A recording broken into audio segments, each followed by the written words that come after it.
Halo, jumpa kembali dengan Raja Fakta Studio. Di kesempatan kali ini, Raja akan ungkap fakta yang belum banyak orang tahu. Apa faktanya? Mari simak. Dosa dan jasa Soeharto untuk Indonesia. Suatu hari di tahun 1958, Panglima Komando Daerah Militer Diponegoro berseru di depan para prajuritnya.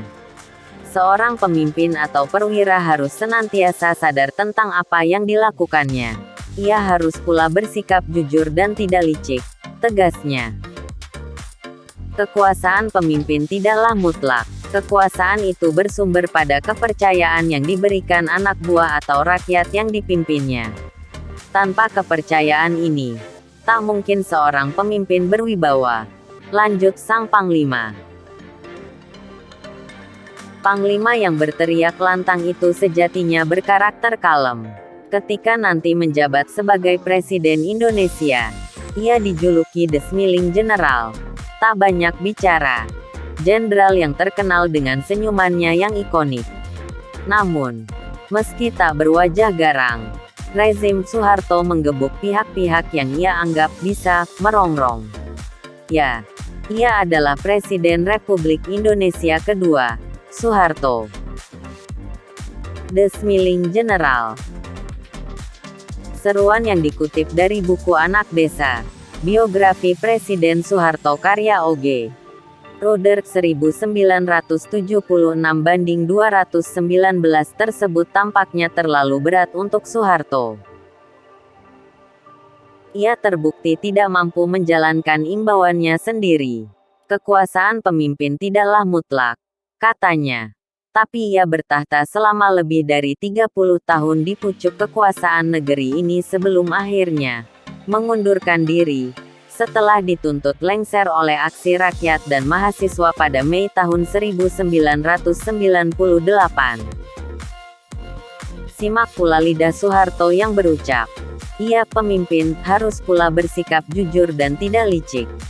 Belum genap setahun, Soeharto sudah melanggar nasihatnya sendiri tentang dua sifat mulia itu. Tanggal 17 Oktober tahun 1959. Ia tersangkut kasus Eros Jarot 2006/41 dalam buku Siapa Sebenarnya Soeharto. Fakta dan kesaksian para pelaku sejarah G30 SPKI menyebut bahwa Soeharto nyaris dipecat karena menggunakan kuasa militernya sebagai Pangdam Diponegoro untuk memungut uang dari berbagai perusahaan di Jawa Tengah. Tak hanya itu, Soeharto juga ketahuan melakukan penyelewengan dengan menyelundupkan gula dan kapuk ilegal bersama Bob Hasan dan Liem Sioe Liong. Dua orang ini nantinya menjadi kongsi karib Soeharto selama Orde Baru berkuasa. Persekongkolan Soeharto yang tentara dengan para juragan itu diungkapkan Yostutwell 2009/30 dalam buku Asian Godfathers, menguak tabir perselingkuhan pengusaha dan penguasa. Itu bukan yang pertama dan terakhir. Kelak, Soeharto dan banyak pemuka militer Indonesia lainnya yang menjalin relasi mesra dengan kaum saudagar. Perkara-perkara beraroma korupsi itu tak pelak memantik murka Menteri Keamanan dan Pertahanan A.H.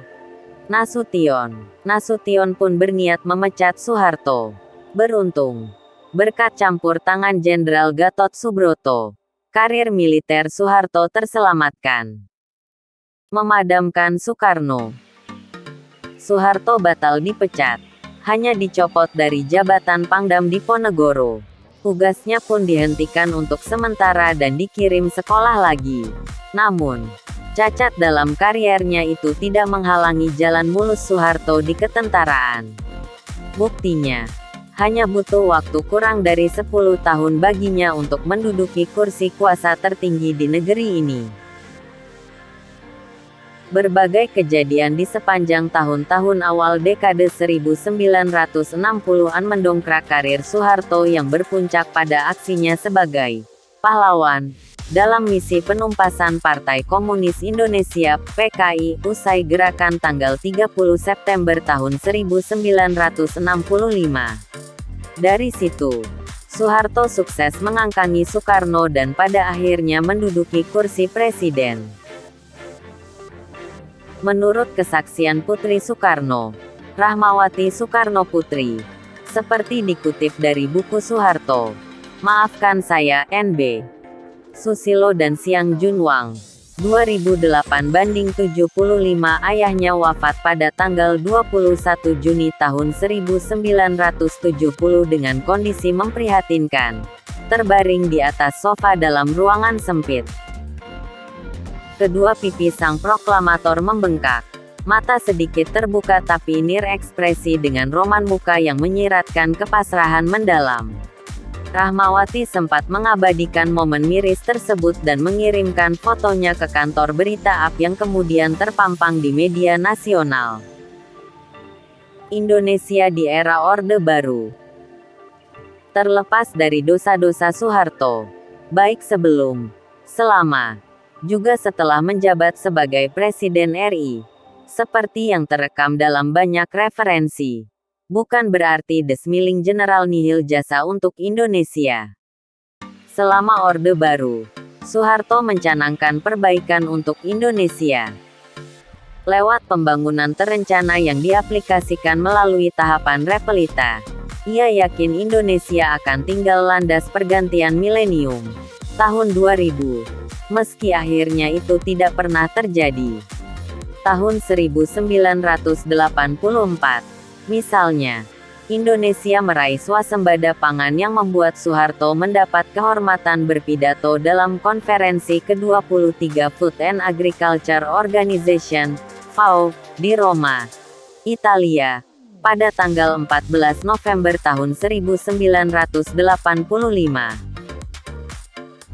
Soeharto juga memberikan bantuan 100.000 ton padi untuk korban kelaparan di Afrika. Selain itu, Soeharto juga membangkitkan Indonesia dari keterpurukan ekonomi. Tahun 1967, negeri ini punya utang luar negeri sebesar 700 juta dolar AS, dan Soeharto dibantu para pakar ekonomi, terutama Sumitro Joyohadikusumo, membalikkan keadaan yang berpuncak pada swasembada pangan pada 1984. Laidin Girsang, Indonesia sejak Orde Baru, 1979-41. Namun, selain kesuksesan di bidang ekonomi, rezim Soeharto juga disorot dalam perkara-perkara pelanggaran hak asasi manusia. Mulai dari pulau buruh terkait kader PKI, penembakan misterius yang terkait kriminalitas, daerah operasi militer di Aceh dan Papua, peristiwa Talang Sari, sampai penculikan dan kerusuhan Mei tahun 1998. Akhir sang penguasa. Program Keluarga Berencana Kebon juga menjadi salah satu prestasi Soeharto. Ia meyakini kenaikan produksi pangan yang besar tidak akan banyak artinya jika jumlah penduduk tak terkendali. Misi kebon adalah tercapainya jumlah penduduk yang serasi dengan laju pembangunan. Soeharto dengan cerdik merangkul Majelis Ulama Indonesia (MUI) untuk memuluskan program kebon yang sempat mendapat penolakan dari kaum agamis. Fatwa MUI tentang kebon membuat masyarakat tenang karena merasa tidak melanggar ajaran agama. Nazaruddin Syamsuddin. Jejak langkah Pak Harto. Tanggal 16 Maret tahun 1983 sampai 11 Maret tahun 1988. 1992 / 51. Hasilnya, angka kematian bayi dapat ditekan. Juga usia harapan hidup rata-rata orang Indonesia yang semula hanya 41 tahun pada 1965, meningkat menjadi 63 tahun pada 1994. Keberhasilan ini menghasilkan pujian dari UNICEF. Soeharto pun diganjar UN Population Award, Penghargaan tertinggi PBB di bidang kependudukan, yang diberikan langsung oleh Sekjen Javier de Cuellar pada tanggal 8 Juni tahun 1989 di markas besar PBB, New York. Pengakuan untuk Soeharto tidak hanya datang dari dalam negeri. Ia mengoleksi 37 tanda kehormatan dari berbagai negara di dunia. Dewi Ambarsari dan Lazuardi Adisage.